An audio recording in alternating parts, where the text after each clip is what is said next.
যা আশঙ্কা করা হয়েছিল ঠিক তাই ঘটতে শুরু করেছে। পরিবর্তনের ডাক দিয়ে পশ্চিমবঙ্গে ক্ষমতায় বসেই নিজেদের আসল রূপ দেখাতে শুরু করেছে বিজেপি। মাত্র কয়েকদিন আগেই বিধানসভা নির্বাচনে তৃণমূলকে হারিয়ে ক্ষমতার মসনদে বসা শুভেন্দু অধিকারীর সরকার একের পর এক বিতর্কিত সিদ্ধান্তে উত্তাল করে তুলছে রাজ্যটি। একদিকে সাধারণ মানুষের খাদ্যাভ্যাস ও ধর্মীয় সংস্কৃতিতে আঘাত, অন্যদিকে প্রতিবাদী কণ্ঠস্বরকে স্তব্ধ করে দেওয়ার এক নগ্ন খেলায় মেতেছে গেরুয়া শিবির। ক্ষমতা গ্রহণের প্রথম সপ্তাহেই বিজেপি সরকার যে আঘাতটি হেনেছে তা সরাসরি রাজ্যের কোটি কোটি মানুষের পাত এবং সংস্কৃতির ওপর। এনডিটিভির প্রতিবেদন অনুযায়ী পশ্চিমবঙ্গে প্রকাশ্যে গরুসহ সব ধরনের পশু জবাই নিষিদ্ধ ঘোষণা করা হয়েছে।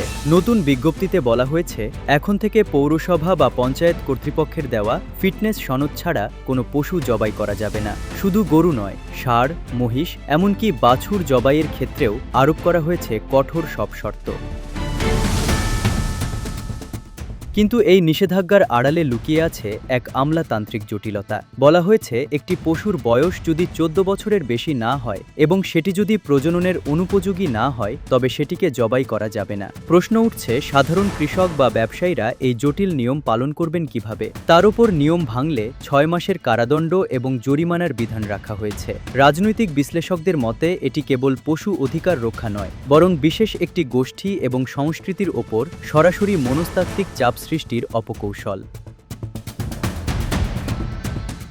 বিজেপির এই আগ্রাসন কেবল খাদ্যাভ্যাসেই সীমাবদ্ধ থাকেনি। যারা এই হিন্দি সাম্রাজ্যবাদ এবং বাঙালি সংস্কৃতির ওপর আঘাতের বিরুদ্ধে কথা বলতেন তাদের দমনেও নেমেছে প্রশাসন। বাংলা পক্ষের প্রধান এবং বাঙালির অধিকার আদায়ের সোচ্চার কণ্ঠস্বর গর্গ চট্টোপাধ্যায়কে গ্রেফতার করেছে কলকাতা পুলিশ।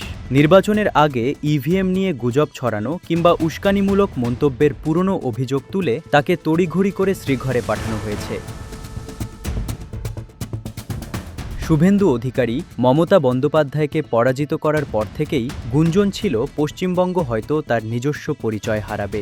গর্গ চট্টোপাধ্যায়ের মতো নেতাদের গ্রেফতার প্রমাণ করে যে এই সরকার কোনো ধরনের ভিন্নমত বরদাস্ত করতে রাজি নয়। বিহার, উত্তরপ্রদেশ বা গুজরাটের যে আগ্রাসনকে এতদিন পশ্চিমবঙ্গের মানুষ দূরে সরিয়ে রেখেছিল, এখন তা খোদ কলকাতার রাজপথে জেঁকে বসেছে। একদিকে বাঙালির খাবারের পাতে নিয়ন্ত্রণ, অন্যদিকে বাঙালির অধিকার নিয়ে কথা বলা সংগঠনের মুখ বন্ধ করা, একই তবে এক নতুন গেরুয়া সেন্সরশিপ? পশ্চিমবঙ্গের সাধারণ মানুষের কপালে এখন চিন্তার ভাঁজ। যে গণতান্ত্রিক পরিবেশের জন্য এই রাজ্য পরিচিত ছিল তা কি তবে উধাও হতে চলেছে? বিজেপির এই নীতিগুলো কি কেবল শুরু, নাকি সামনে আরও বড় কোনো পরিবর্তনের ইঙ্গিত?